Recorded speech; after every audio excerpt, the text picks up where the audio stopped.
Now my next question is question number 9. Cell formed in bone marrow includes bone marrow में किस type के cell बनते हैं? RBC and leukocytes and lymphocytes.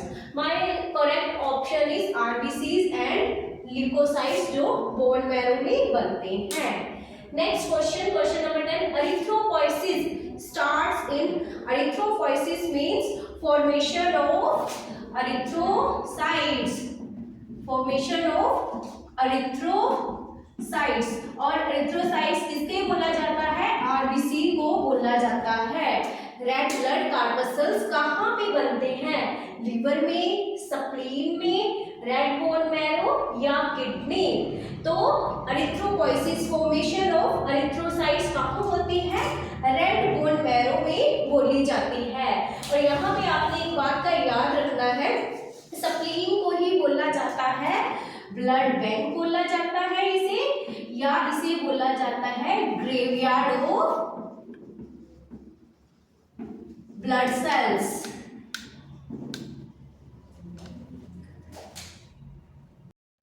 Question number 11. The basic functional unit of kidney is nephron, nephridia, pyramid और Henle's loop.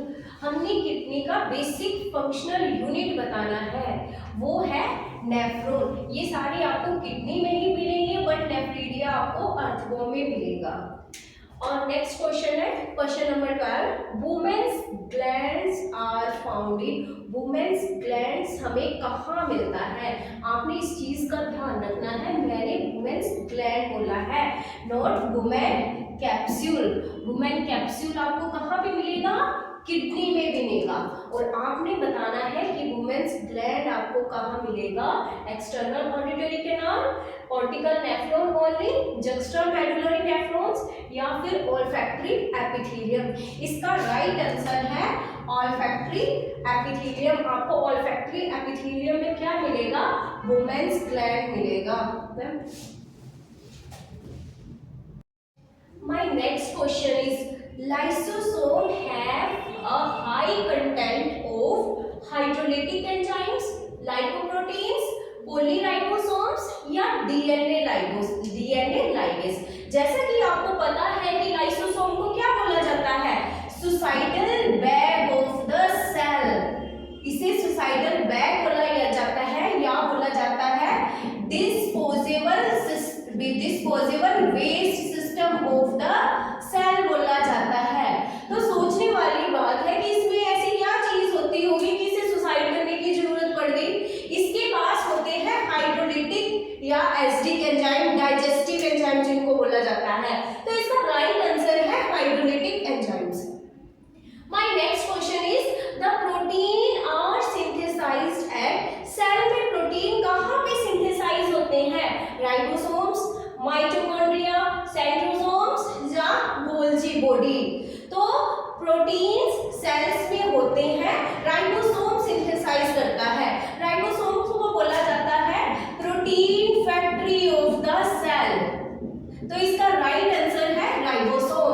और mitochondria को बोला जाता है power house of the cell, जिसके पास बहुत ज्यादा अमाउंट में एटीपी होते हैं. इसका राइट आंसर है ribosomes. My seventh question is, polyribosomes are aggregates of. मतलब राइबोसोम, पोली मतलब मैनी राइबोसोम्स किससे बने हैं? Ribosomes and RNA, only rRNA, peroxisomes या several ribosomes held together by strings of mRNA.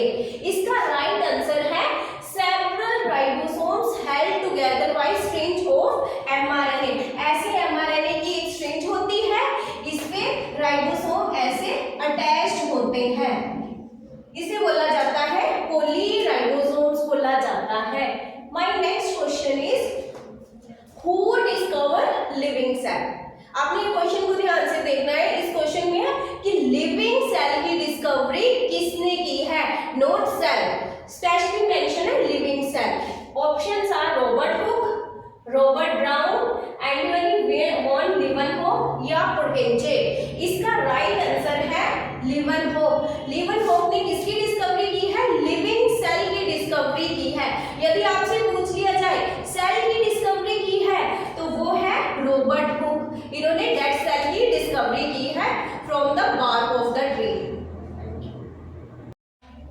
Next question is, peat moss is used as packaging material for sending flowers and live plant to distant place, because now option is it is hygroscopic in nature, it reduces transpiration, it serves as a disinfectant और it is easily available।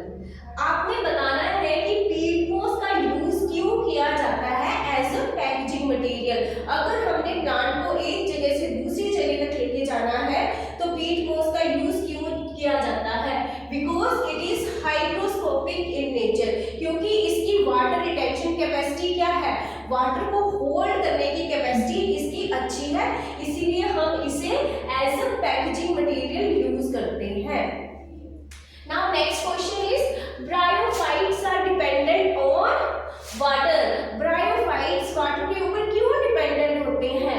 Now option is water is essential for fertilization, for their homosporous nature।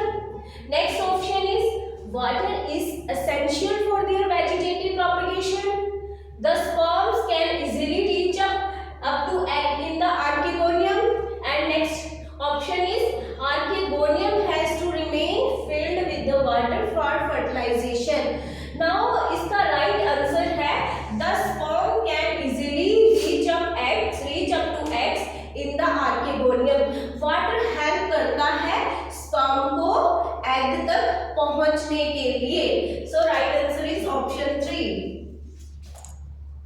Next question is, double fertilization is exhibited by algae, fungi, angiosperm या gymnosperm। Double fertilisation किसका feature है? आपने याद रखना है double fertilisation angiosperm का feature है। Angiosperm को बोला जाता है फ्लावरिंग प्लांट्स। आपको सिर्फ एंजियोस्पर्म में ही डबल फर्टिलाइजेशन देखने को मिलेगी। My next question is question number 16। sunken stomata is the characteristic feature of sunken stomata। आपको किसमें देखने को मिलते हैं? हाइड्रोफाइट्स में, मेसोफाइट्स में, जीरोफाइट्स में या होलोफाइट्स में? sunken stomata हमें देखने को मिलते हैं जीरोफाइट्स में। यहाँ पे पानी की कमी होती है। आपको पता है स्टोमेटा का फंक्शन क्या है? गैसियस एक्सचेंज और ट्रांसपिरेशन, जिससे वाटर लॉस क्या हो जाता है? बहुत ज्यादा हो जाता है। हमने प्लांट